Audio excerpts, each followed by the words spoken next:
Salut tout le monde, j'espère que vous allez bien. Je sais pas pour vous, peut-être que je suis la seule qui fait ça, mais ça m'étonnerait, je suis sûre qu'il y a quelques grands fans de cinématographie qui font la même chose que moi. Est-ce que quand vous aimez énormément une série ou un film ou un livre ou peu importe, vous allez chercher toutes les informations possibles sur sa conceptualisation, sur ses behind the scenes, sur les acteurs, sur qu'est-ce qu'ils ont fait dans des précédentes œuvres, etc., etc. Eh bien, moi, oui. Je trouve ça tellement passionnant de savoir tout ce qui s'est passé en arrière de la caméra, la conceptualisation, les behind the scenes, les scènes coupées, les anecdotes de tournage, les acteurs et leurs précédentes réalisations. Eh bien, c'est sûr et certain que j'allais encore plus chercher d'informations quand ça concerne Loki et Tom Hiddleston. Obviously. Non, mais prenez-moi pas pour une stalker, hein. Je fais ça pour tous les films, pas uniquement ceux avec Loki ou Tom Hiddleston, hein. On s'entend bien là-dessus. Donc, aujourd'hui, j'ai envie de vous donner un peu quelques petites anecdotes ou astuces de tournage ou peu importe par rapport au behind the scenes de Loki. Ce qu'il faut savoir, c'est que ces informations sont tirées d'interviews que les acteurs ont effectuées ou de petites informations que les producteurs ont données, etc., etc., ou des recherches que j'ai effectuées. Mais que si vous voulez, bientôt, dans les prochaines semaines sur Disney+, il va avoir, comme il a été fait avec WandaVision, des behind the scenes un peu plus poussés de la série Loki sur le Marvel Assemble. Donc, juste avant que le behind the scenes sorte, regardons ça ensemble.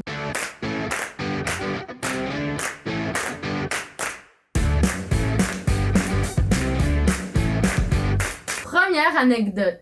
Commençons bien sûr avec notre très cher Tom Hiddleston.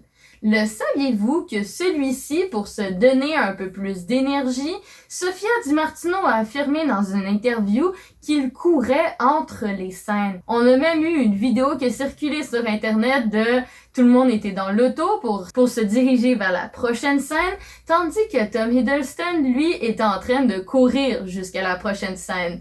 Eh bien, il fait ça régulièrement. Di Martino affirmait que, justement, entre les scènes, pendant les pauses, eh bien, Tom Hiddleston préférait courir pour se donner un peu plus d'énergie pour pouvoir tourner la prochaine scène. Eh bien, au début, Di Martino avait justement rigolé dans le sens où Tom Hiddleston, au départ, lui avait proposé de faire la même chose, mais que celle-ci n'arrivait pas du tout à suivre le rythme de l'acteur, que celui-ci avait beaucoup trop d'énergie comparativement à elle, et qu'elle préférait plutôt rester assis à manger un bon gâteau. Mais c'est pas le seul moment où on a parlé de la petite course de Tom Hiddleston. Eh bien, lui-même l'a dit, quand ils ont tourné la scène sur l'Amantis Swan, eh bien, ils étaient sur le top d'une montagne, qu'il faisait très très froid, qu'il tournait même le soir et la nuit, et qu'à un moment donné, pour essayer de se réchauffer, celui-ci avait décidé de faire d'un point en haut de la montagne jusqu'en bas de la montagne et de monter, descendre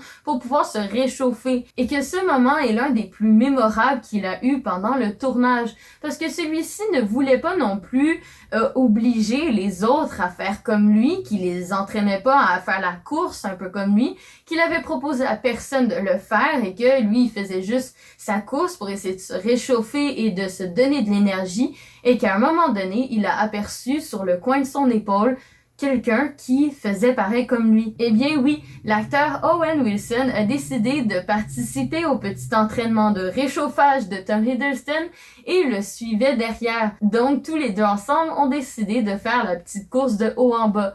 Et ce moment, eh bien Tom Hiddleston a beaucoup apprécié, ça l'a surpris et que ça a été l'un des moments les plus poignants de son tournage, un moment qu'il a adoré. Deuxième anecdote de tournage.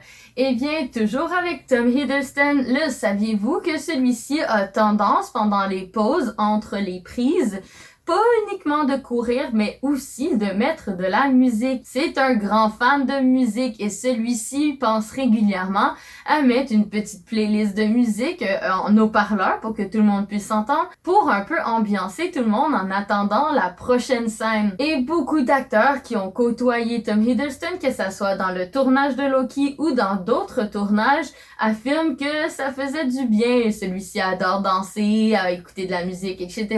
et que ça mettait avait une petite ambiance très agréable pendant les pauses. Troisième anecdote de tournage. Eh bien, saviez-vous que Owen Wilson et Tom Hiddleston ne sont pas à leur premier tournage ensemble? Eh bien non, détrompez-vous, ils ont déjà joué ensemble dans le film Midnight in Paris. Donc, c'est pour cela que quand Tom Hiddleston et Owen Wilson ont réalisé qu'ils allaient encore jouer ensemble et que ces deux-là devaient avoir vraiment une très forte relation d'amitié avec le personnage de Mobius et de Loki, ça l'a encore plus facilité les choses. Les deux acteurs se sont très bien entendus dès le départ et ça a amélioré leur performance de jeu.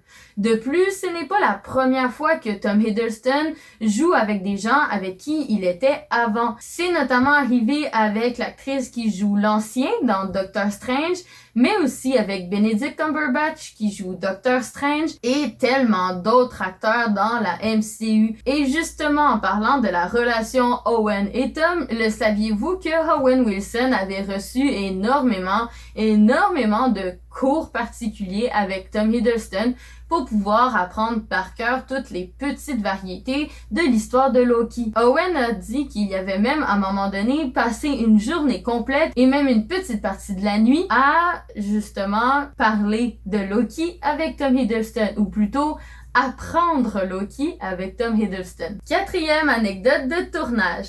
Le saviez-vous que Tom Hiddleston, Wumney et Gugu sont tous les trois gradués de la même école, la Royal Academy of Dramatic Art, et uniquement à quelques années d'intervalle. Cette école fait sortir que des talents. Cinquième anecdote de tournage. Le saviez-vous, lors de la Variety Fest, on avait eu justement une interview que je vous ai parlé dans une précédente vidéo que vous pouvez aller voir juste en haut. Eh bien, on avait parlé de justement Anthony Mackie qui exposait le fait qu'il était très en colère de n'avoir pas pu assister au PowerPoint de Tom Hiddleston sur son personnage de Loki. En effet, Anthony Mackie et Sebastian Stan étaient présents proche du plateau où Tom Hiddleston était en train de faire un beau PowerPoint et une présentation sur son personnage de Loki à tout le monde de la série Loki, dans le sens où Kate Herron avait demandé à Tom Hiddleston de faire une présentation à tout le monde pour que tout le monde parte du même pied d'égalité par rapport à leur connaissance sur le personnage de Loki. Et Anthony Mackie avait été pas mal jaloux de ne pas avoir été invité à cette belle présentation PowerPoint. Parce qu'à ce qui paraît, Tom Hiddleston avait vraiment la classe et était très professionnel pour présenter son très cher personnage. Celui-ci, ça fait environ 10 ans qu'il joue Loki. Il a fait des recherches sur son personnage au niveau de la mythologie de base, mais aussi lu tous les comics concernant son personnage et bien plus encore sur l'univers de la MCU en général. Donc, on peut se dire qu'après 10 ans et après toutes ces recherches, l'acteur connaît assez bien son personnage. Sixième anecdote de tournage. Le saviez-vous que l'actrice Gugu avait auditionné plusieurs fois pour Marvel? Ce n'est pas la première fois que l'actrice essaie d'auditionner pour un rôle chez Marvel dans l'univers de la MCU. Mais quand elle a reçu la réponse comme quoi elle était Ravonna, celle-ci n'arrivait pas à y croire que enfin elle a réussi à décrocher un rôle chez Marvel. Donc ça prouve à quel point il faut jamais baisser les bras, même si ça fait plusieurs fois que tu essaies au même endroit. Septième anecdote de tournage. Le saviez-vous? Lors de la scène dans l'épisode 1 sur le tribunal avec Loki, celui-ci essaie de faire apparaître ses dagues et essaye d'utiliser sa magie. Mais il ne sait pas encore que celui-ci ne peut pas utiliser la magie à l'intérieur de la TVA. Si vous regardez bien, Ravonna et B15 rigolent légèrement et B15 affirme que Loki essaie d'utiliser sa magie et qu'il est un petit peu... il sait pas qu'il peut pas utiliser sa magie. Eh bien, ceci est une totale improvisation. Vu que les trois acteurs se connaissent quand même bien, ils ont été à la même école, etc., eh bien, ils n'ont pas réussi à garder leur sérieux. L'actrice de B15 et de Ravonna arrêtait pas de se lancer des petits regards pendant que Loki essayait de faire apparaître ses dagues et celle-ci aurait commencé à rire. Mais que vu que Tom Hiddleston était tellement dans son rôle, celle-ci ne voulait pas recommencer la scène et c'est pour ça que B15 a enchaîné sur le fait que il essayait d'utiliser sa magie et qu'elle sous-entendait le fait que ça marchait pas. Eh bien, cette scène-là est en partie de l'improvisation due au fait que les deux actrices ont commencé à rire en plein milieu de la scène. 8e anecdote de tournage. Le saviez-vous que la coupe de cheveux et la couleur de cheveux du personnage de Mobius était l'idée d'Owen Wilson? À la base, le personnage devait pas avoir les cheveux gris, mais Owen Wilson, à cause d'un rôle qu'il avait fait dans un précédent film, celui-ci avait tellement aimé l'allure qu'il avait avec les cheveux gris qu'il a proposé à la production de faire la même chose pour son rôle de Mobius. 9e anecdote de tournage. Le saviez-vous que le tournage de Loki a été fait en partie pendant la COVID? En fait, il y a même eu une pause de plusieurs mois entre le début du tournage et la fin du tournage. Le tournage avait commencé au tout début de la pandémie et au moment où il y a eu le premier lockdown, eh bien, ils ont dû complètement arrêter la production. Ça a été un vrai choc pour les acteurs parce que c'est compliqué, en fait, d'arrêter un tournage en plein milieu de sa production. Ça enlève les personnages de leur rôle, etc.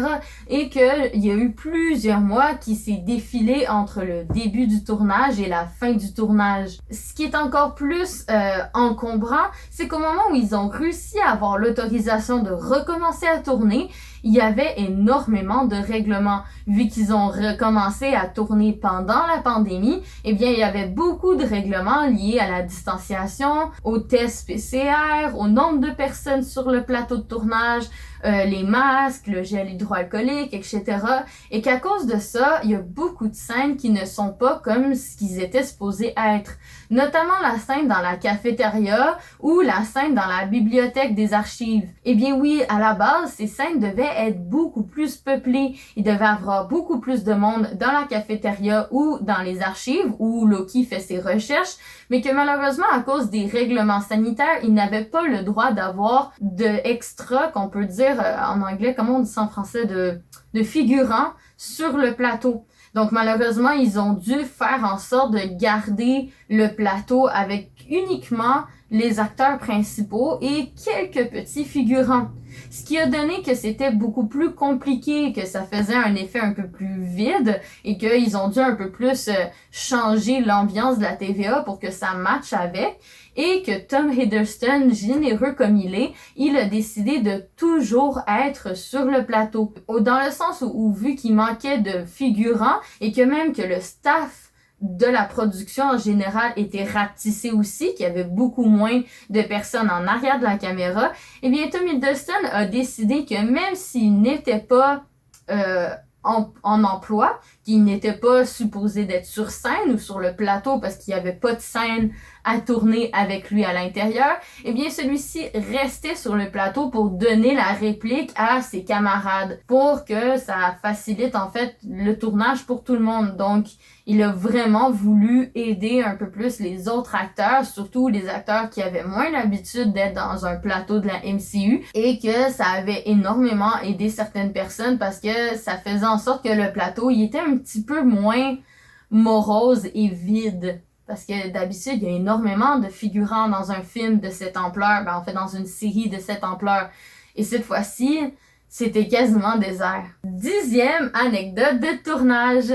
Le saviez-vous qu'à la base, la série Loki ne devait pas du tout être la même chose? Notamment, la TVA ne devait pas prendre autant de place et que c'est par la suite que Kevin Feige a décidé de fusionner les deux idées, dans le sens où il avait besoin de trouver une série ou un film à incorporer la TVA pour la suite de la phase 4 et de tous les autres films de la MCU.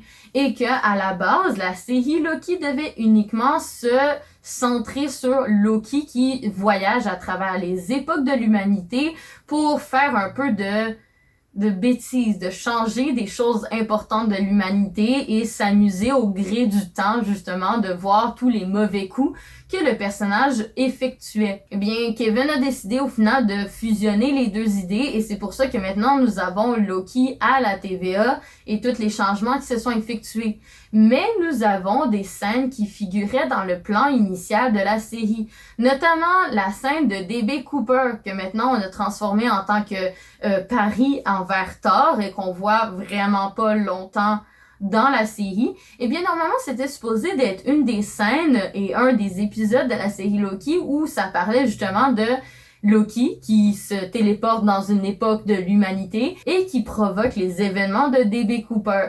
Eh bien, normalement, c'était ça, la série. C'était Loki qui se promène dans des événements importants de l'humanité et qui s'amuse à les traficoter. En gros, le dieu de la malice en tant que tel, celui qui fait un peu des mauvais coups, des pranks, et que maintenant qu'il justement peut se promener, ben, il fait ce qu'il veut. Personnellement, je pense que l'un ou l'autre, j'aurais aimé la série quand même, mais je préfère la dernière version des choses. Anecdote 11 du tournage. Le saviez-vous que Miss Minute est inspirée d'un autre personnage? Eh bien oui, il y a certaines personnes que ça leur a flashé aux yeux, tandis que d'autres n'ont même pas prêté attention. Mais ça a été confirmé par la production que Miss Minute est une inspiration directe de Monsieur DNA. Vous vous rappelez de Monsieur DNA dans Jurassic Park? Eh bien oui, Miss Minute est une inspiration de ce personnage. Anecdote 12 du tournage. Le saviez-vous que Kate Herron était une fan finie de Loki? Celle-ci, en fait, à la base, n'était pas très super-héros, etc., mais que dès qu'elle avait vu le film de Thor avec Tom Hiddleston en tant que Loki, elle était tombée complètement en amour avec le personnage de Loki, et qu'elle avait même écrit un document de 16 pages concernant ce personnage, qu'elle avait écrit son passé, son présent, de ce qui arrivait dans les films, et même des événements qu'elle pourrait croire qu'ils arriveraient dans le futur. Eh bien, quand elle a reçu justement le contrat de pouvoir travailler dans la série Loki, la fille se sentait comme une enfant qui a réalisé son rêve avec son personnage préféré. Mais malheureusement, on a su récemment que Kate ne continuerait probablement pas la saison 2 de Loki. 13e anecdote de tournage. Le saviez-vous que, justement, depuis WandaVision, on a pu remarquer que Marvel essayait de s'inspirer de quelque chose qui avait été quand même important pour certaines époques de l'humanité, surtout aux États-Unis. On peut voir notamment avec WandaVision que ça a été inspiré de tous les sitcoms des États-Unis, comme Malcolm, Ma sorcière bien-aimée, etc., que ça a été une très grande inspiration pour la série. Que pour Falcon et le Soldat d'hiver, c'est une inspiration directe des séries de Buddy Cop qu'on peut retrouver aux États-Unis. Mais c'est quoi l'inspiration de Loki? Eh bien, nous avons la confirmation que pour créer l'ambiance de la TVA et de la série, eh bien, la production s'est inspirée de films comme notamment Brazil, Metropolis ou Hitchhiker. 14e et dernière anecdote de tournage. Le saviez-vous que les bureaux de la TVA ont été tournés au Atlanta Marriott Marquis? Eh bien oui, en effet, ils avaient réservé tout l'établissement au complet pour pouvoir faire le tournage et que, comme vous pouvez voir, les bureaux de la TVA ressemblent très fortement à l'architecture de cet établissement. Et que par la suite, pour donner un effet un peu plus TVA, un peu plus Marvel, un peu plus énigmatique. Ils ont rajouté beaucoup de CGI et de changements de décor par la suite, du map painting, mais qu'à la base, la structure est tout droit venue du Atlanta Marriott Marquis. Eh bien, c'est ce qui conclut cette vidéo. J'espère que vous aimez les vidéos un peu comme ceci, de anecdotes de tournage. Moi, je trouve ça hyper intéressant à savoir, j'adore ça. Donc, si vous avez aimé ça, laissez un pouce en l'air pour me donner l'indice comme quoi vous voulez potentiellement en avoir d'autres pour les prochaines séries. Comme par exemple, le saviez-vous que le bureau d'animation principal de What If a été fait à Montréal, l'endroit où je vis? Donc si vous voulez d'autres vidéos de ce genre, dites-moi-le en commentaire ou laissez un pouce en l'air. Mais n'oubliez surtout pas de vous abonner pour qu'on atteigne les 500 abonnés le plus rapidement possible et que je puisse sortir mon court-métrage. J'ai tellement hâte de vous le présenter.